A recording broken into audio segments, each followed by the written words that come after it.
सेहत के साथ खिलवाड़ पूरे परिवार को तनाव और तकलीफ में डाल देता है। इसीलिए सेहत को लेकर हर इंसान को सतर्क रहने की जरूरत है। आपकी फैमिली हेल्दी रहे, इसी मकसद के साथ हम हर रोज लेकर आते हैं आपका फेवरेट हेल्थ शो संजीवनी, ताकि स्वस्थ रहें आप, जिसमें आपकी सेहत से जुड़ी तमाम समस्याओं का समाधान करते हैं विश्व प्रसिद्ध आयुर्वेदाचार्य डॉक्टर प्रताप चौहान। डॉक्टर साहब, बहुत बहुत स्वागत है आपका। थैंक यू जी। खांसी ऐसी परेशानी है जो देखा जाए तो आम सेहत की समस्या से जुड़ी हुई है, लेकिन अगर यही खांसी समय रहते ठीक न हो पाए तो टेंशन का सबब बन जाती है। हम बात कर रहे हैं खांसी के एक बिगड़े रूप काली खांसी की। क्यों होती है काली खांसी, क्या है काली खांसी का इलाज, इन सभी पॉइंट्स पर चर्चा करेंगे हमारे साथ रोज की तरह मौजूद विश्व प्रसिद्ध आयुर्वेदाचार्य डॉक्टर प्रताप चौहान। साथ ही साथ हम आगे अपने खास सेगमेंट संजीवनी टिप्स में जानेंगे हींग की खूबियों के बारे में। लेकिन आइए सबसे पहले जान लेते हैं कि आखिरकार क्यों खतरनाक है काली खांसी। आइए सबसे पहले डॉक्टर साहब से जानते हैं कि काली खांसी क्यों हो जाती है और इसके कारण का पता कैसे चलता है। ये नॉर्मल खांसी की तरह होती है या फिर इसके लक्षण कुछ अलग होते हैं, और क्या आयुर्वेद में भी काली खांसी का जिक्र होता है? आइए जानते हैं। डॉक्टर साहब, पहले तो ये बताइए कि दोनों में फर्क है, जो नॉर्मल खांसी है और काली खांसी है, कैसे डिफरेंशिएट करें, कैसे पता करें, और आयुर्वेद में इसका क्या जिक्र है? देखिए, काली खांसी का कोई वैसे कोई कलर से मतलब नहीं है। काली खांसी नाम शायद इसलिए इसका रखा है कि इसमें जो खांसी होती है वो बहुत जोर से खांसी होती है। कुकुर खांसी इसको आमतौर पे कहा जाता है। कुकुर यानी के कुत्ता जो होता है, तो एक जब आवाज आती है गले में से तो उसमें बहुत मोटी आवाज आती है, तो इसलिए कुकुर उसको शायद बोलते हैं। दूसरा, इंग्लिश में इसको जो है पर्टुसिस कहते हैं या व्हूपिंग कफ इसको बोलते हैं। बच्चों में बहुत अधिकतर ये बीमारी पाई जाती है। छोटे बच्चों में बहुत ज्यादा होती है, लेकिन बड़े लोगों में भी हो सकती है, लेकिन ज्यादातर छोटे बच्चों में ये बीमारी पाई जाती है। और मुख्य रूप से अगर देखें इसको कि इसका अगर सही हम निदान नहीं कर पाते हैं तो फिर ये थोड़ा सा मुश्किल हो जाता है,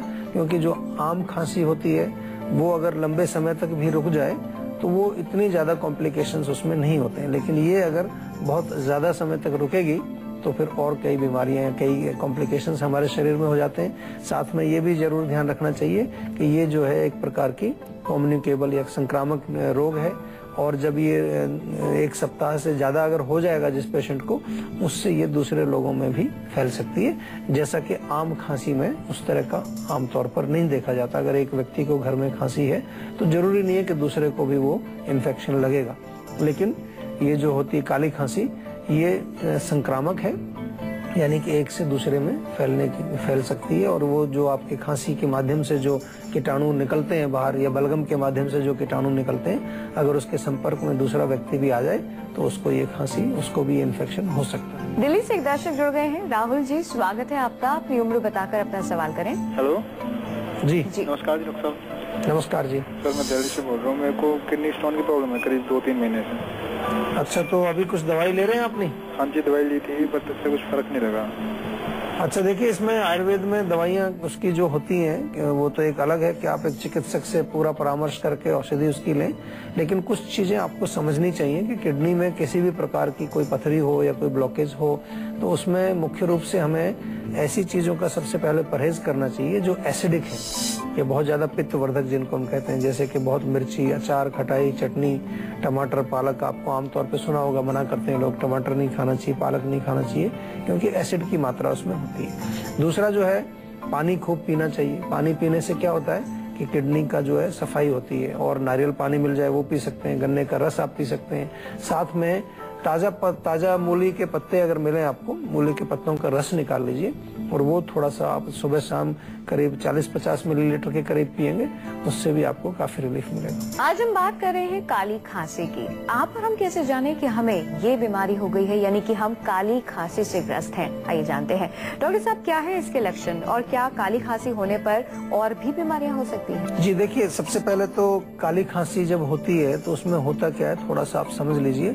एक प्रकार का बैक्टीरिया है जिसको कि बॉर्डेटेला पर्टुसिस उसको बोलते हैं। वो जब चला जाता है तो हमारी जो श्वास नली है पूरी, जिसमें से सांस जाता है, इसमें थोड़ी सूजन आ जाती है इसके अंदर, और 2 नलियां हैं जो हमारी दोनों फेफड़ों में जो जा रही हैं, उनमें सूजन हो जाती है। साथ में वहाँ थोड़ा बलगम जम जाता है, और उसके वजह से क्या होता है कि जो उसका मार्ग है वो सिकुड़ जाता है। तो फिर जब सिकुड़ जाएगा तो वो जो बलगम को निकालने के लिए खांसी बार बार उठती है। और वो खांसी उठेगी, उसके बाद जो सांस आता है उसमें आवाज आती है आपको, तो इसलिए उसको हुफिंग कफ उसको बोलते हैं, कुकुर खांसी इसको बोलते हैं। तो ये इसके जो है मुख्य लक्षण इस प्रकार से होते हैं। कारण इसका जैसे मैंने बताया कि बैक्टीरिया की वजह से होता है। आयुर्वेद की दृष्टि से अगर समझने की कोशिश करें तो कफ और वात का एक रोग ये हमें दिखाई देता है कि कफ की वृद्धि होती है और फिर शुष्क सूख जाता है कफ अंदर, तो वो वात के कारण होता है। इसीलिए जो है जो आपका वायु है उसका जो गमन ठीक से नहीं होता, ठीक से वायु नहीं जा रही है, थोड़ा उल्टी भी वायु कई बार आने लगती है, खर खर की आवाज जो होती है, ब्लॉकेज भी हो जाती है। तो इस वजह से इसको वात और कफ के साथ हम आयुर्वेद में जोड़ते हैं, और जब चिकित्सा इसकी करते हैं तो तब वात और कफ की चिकित्सा आयुर्वेद में भी की जाती है। साथ में एंटीबैक्टीरियल चीजें जो हमारे यहाँ औषधियां होती हैं वो भी इसमें दी जाती हैं। जहां तक आपने पूछा कि कॉम्प्लिकेशंस इसके काफी हो सकते हैं अगर सही समय पर इसको जो है हम उपचार ना करें और ज्यादा लंबे समय तक चले तो फेफड़ों को और श्वास नली को ये खराब कर सकती है, जिसकी वजह से आपको दमा रोग हो सकता है, अस्थमा हो सकता है। इसके अतिरिक्त वजन कम होना, वेट लॉस होना, शरीर में डिहाइड्रेशन होना, यहाँ तक कि कभी कभार अगर प्रॉपर इसका हम उपचार नहीं करें तो ये किडनी में भी कुछ खराबी ला सकती है, हमारे मस्तिष्क में भी कुछ खराबी ला सकती है, और निमोनिया भी इसकी वजह से हो जाता है। निमोनिया जो है एक दूसरा इन्फेक्शन है, लेकिन जब हमारे फेफड़े कमजोर हो जाते हैं तो उसके कारण जो है वहाँ वो इन्फेक्शन भी बहुत आसानी से पकड़ सकता है। जालंधर से एक दर्शक जुड़ गए हैं। सुनील जी, स्वागत है आपका, अपना सवाल करें। हाँ जी, सुरेश मैं बोल रहा हूँ जालंधर से। जी बोलिए। कुछ दिन पहले ना चोट लगी थी मेरे पैर में, तो घाव सा बन गया, तो उसमें काफी मैंने क्रीम वगैरह भी लगाई, दवाइयाँ भी ली, बट वो सही नहीं हुआ। अच्छा। तो वो ना अभी भी वैसे ही है, मतलब सूख जाता है, फिर दोबारा से थोड़ा सा उसमें पानी लग जाता है तो वो दोबारा से वैसे ही हो जाता है। देखो, एक तो सबसे पहले जब घाव कोई नहीं भर रहा होता है लंबे समय से और आपने इलाज भी कराया, दवाइयाँ भी लगाई, तो थोड़ा डायबिटीज भी चेक करना चाहिए। शुगर टेस्ट जरूर कराइए आप, क्योंकि कुछ ऐसी चीज ना हो कि जो आपके अंदर कोई कारण हो उसकी वजह से वो घाव नहीं भर रहा है। दूसरा, बहुत हमारे यहाँ आयुर्वेद में बड़ा अच्छा एक इसका नुस्खा है, या नीम की छाल अगर मिल जाए आपको तो नीम की छाल को आप घिस लीजिए पत्थर पर, थोड़ा सा पानी के छींटे मारकर, उसका जो पेस्ट बनता है वो आप वहाँ लगाइए, तो आपको घाव बड़ी जल्दी से भर जाएगा। या आयुर्वेद में हमारे यहाँ कुछ औषधि युक्त तेल बनाते हैं, बहुत अच्छे तेल होते हैं, वो आप किसी आयुर्वेदिक चिकित्सक से संपर्क करेंगे तो वो आपको मिल जाएगा, और उसमें 3-4 दिन में ही आपको रिलीफ मिलेगा। ये कोई घबराने वाली बात नहीं। साथ में अगर चाहें आप तो इंटरनल नीम भी खा सकते हैं, 5-6 पत्ते रोज सुबह खाली पेट खाएं। या कुछ आयुर्वेदिक औषधियां होती हैं जो जख्म को या घाव को भरने में बहुत जल्दी उनका जो है एक प्रभाव पड़ता है, वो इंटरनली काम करती है, अंदर जाकर के उसमें जख्म को भरने के लिए वो सहायक सिद्ध होती है। हरियाणा से सोनम जुड़ गई है, स्वागत है आपका, अपना सवाल करें। नमस्कार सर, मेरी प्रॉब्लम ये है कि मेरे दादाजी हैं जी, तो उनको हमेशा जॉइंट में पेन होता रहता है। आपने शायद एक बार बताया था कि आलू का उपयोग भी हम कर सकते हैं जॉइंट पेन में, बाकी उनको कमर में दर्द होता है और घुटने में दर्द होता है, तो मुझे बताइए कि मैं क्या करूँ। बाकी दवा तो उनकी चल रही है ऑस्टियोआर्थराइटिस की, लेकिन फिर भी उनको मतलब आयुर्वेद में कुछ बताइए जैसे जल्दी आसानी से उनको ठीक हो। जी देखिए, आलू का फार्मूला हम बताते हैं कई बार, अच्छा आपने सुना होगा पहले भी कि आलू का रस निकाल के, एक आलू का रस या एक आलू को छोटा छोटा स्लाइस काट के रात को पानी में भिगो दो, सुबह उसको पानी को आप पी लीजिए, तो वो जनरली जॉइंट पेन्स के लिए, जो आम तौर पर जिसको अर्थराइटिस कह देते हैं, उसमें उसका प्रयोग किया जाता है। लेकिन जैसा आपने शब्द प्रयोग किया ऑस्टियोआर्थराइटिस, तो और आपके दादाजी आपने बताया, तो ओल्ड एज डीजनरेशन की प्रॉब्लम है। घुटने में अंदर जो कहते हैं गद्दी होती है, कार्टिलेज होता है, या वो उसके अंदर ग्रीस खत्म हो जाता है, तो उसके लिए थोड़ा सा कुछ रिजुविनेटिंग उनको औषधियाँ चाहिए। आयुर्वेद में कई प्रकार की होती हैं जो हम बनाते हैं कि थोड़ा रिजुविनेशन अंदर पैदा हो। मुश्किल काम होता है, आसान नहीं होता, लेकिन फिर भी कोशिश करने से काफी लोगों को रिलीफ मिलता है इसमें, तो वो प्रयोग करें। देखिए, जो भी चीज है, मैं बार बार आपको फिर कहता हूँ, कोई भी चीज अच्छी तरह से समझनी चाहिए। रोग क्या है, जरूरी नहीं है कि मैंने यहाँ पर बताया कि आलू का रस लीजिए तो सभी लोग अब आलू का रस पीना शुरू कर देंगे जिसको जोड़ों का दर्द है। मैं साथ में ये भी कहता हूँ कि हर व्यक्ति का रोग अलग है, हर व्यक्ति की प्रकृति अलग है, हर व्यक्ति का अपना खान पान, रहन सहन, क्लाइमेट, उसकी सब अलग है। तो वो आपके लिए जो चिकित्सा है वो एक व्यक्तिगत रूप से चिकित्सा हमें निर्धारित करनी पड़ती है। इसीलिए हम आपको बार बार कहते हैं कि थोड़ा सा कोशिश करो, एक फोन मिला करके हमारे यहाँ नंबर अपना रजिस्टर करा दो, ताकि हमारे डॉक्टर्स आपको कॉल बैक कर लें, आपसे पूरी बातचीत कर लें, आपसे समझ लें ऑस्टियोआर्थराइटिस है या रिमेटॉइड अर्थराइटिस है या गाउट है, ये नाम आपको मैं इसलिए कह रहा हूँ कि कई प्रकार के जोड़ों के दर्द होते हैं। आपको गर्दन में दर्द है तो उसको सर्वाइकल बोल देंगे, कमर में दर्द है तो डिस्क स्लिप हो सकता है, आपको कुछ नर्व का पेन हो सकता है, बहुत प्रकार के दर्द हमारे शरीर में हो सकते हैं। तो सब में कोई एक ही दवाई काम नहीं करती, क्योंकि हम आयुर्वेद में कोई पेन किलर नहीं दे रहे होते हैं आपको। हम आपके जो रोग है उसका रूट कॉज को हम ठीक कर रहे होते हैं। तो थोड़ा सा आप समझने की कोशिश करिए जो हम समझाना चाह रहे हैं आपको। इसलिए आपको हम बार बार कहते हैं कि सबसे पहला जो क्वेश्चन आपके दिमाग में आना चाहिए कि मेरा जो रोग है वो मुझे क्यों हुआ, उसका रूट कॉज क्या है, वो आप जरूर समझने की कोशिश करें। आज हम बात कर रहे हैं काली खांसी की। काली खांसी क्या होता है, काली खांसी होने पर क्या सिम्टम्स है नजर आते हैं, और काली खांसी जब हो जाती है तो कैसे इससे छुटकारा पाया जा सकता है, कितने वक्त रहते हैं, कितना समय रहते हैं, हमें इलाज करवाने की जरूरत है। आइए डॉक्टर साहब से जानते हैं। डॉक्टर साहब, हम जान चुके हैं कि ये बीमारी क्या है, ये भी पता चल गया है कि ये बीमारी हमको हो गई है। कौन सा वो टाइम पीरियड है या टेन्योर है, कितने वक्त के अंदर हमें इसका इलाज करवाना बेहद जरूरी है?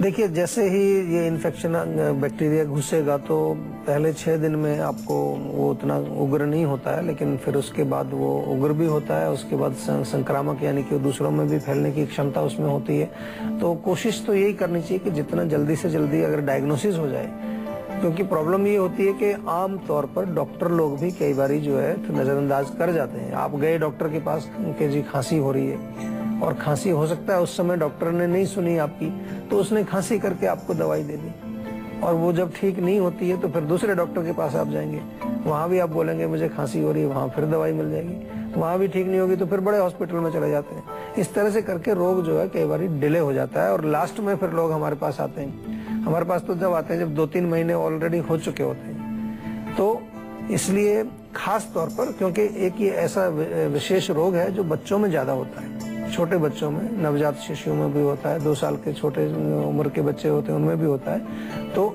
ऐसे बच्चों में अगर खांसी कभी हो तो थोड़ा सा कोशिश करके उसको तुरंत डायग्नोज करा लेना चाहिए, और जल्दी से जल्दी उसका जितना इलाज हो सके उतना अच्छा है, क्योंकि बच्चों में ये थोड़ा सा जो है भयानक भी हो जाती है, थोड़ा सा ये एक प्रकार से कठिन हो जाती है, क्योंकि बच्चे में ताकत उतनी नहीं है, उतना उसमें शक्ति नहीं है कि वो रोग से उतने देर तक लड़ सके।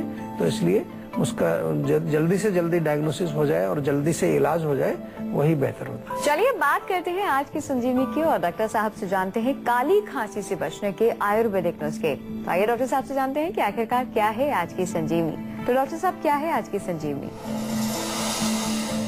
देखिए, इसमें वैसे तो दवाइयाँ आयुर्वेद में होती हैं, काफी सारी दवाइयाँ होती हैं। जैसे हमने कहा, कफ और वात की चिकित्सा के लिए हम लोग इसमें जो है प्रयास करते हैं, लेकिन कुछ चीजें आप घर पे भी कर सकते हैं। अगर आपको लगे कि बच्चे की आवाज में कुछ आपको विशेष ऐसी आ रही है तो कुछ चीजें घर पर भी उसको दे सकते हैं, अलॉन्ग विद मेडिसिन। मेडिसिन तो देनी है उसको जरूर। तो उसमें सबसे पहले बहुत अच्छा है, हमारे यहाँ एंटीबायोटिक और एंटीबैक्टीरियल कई प्रकार के गुण होते हैं। लहसुन का रस निकाल लीजिए आप, लहसुन का रस, और फिर मात्रा उसकी कितनी देनी है ये आपको बच्चे की उम्र के हिसाब से, अगर छोटा बच्चा है 2 साल से छोटा है तो ड्रॉपर से उसको 3-4 बूंद पानी में मिला के पिलाएं तो ज्यादा अच्छा रहेगा, या चम्मच में घोल करके 3-4 बूंद उसको पिलाएं दिन में 2 या 3 बार, तो उससे उसको रिलीफ मिलेगा।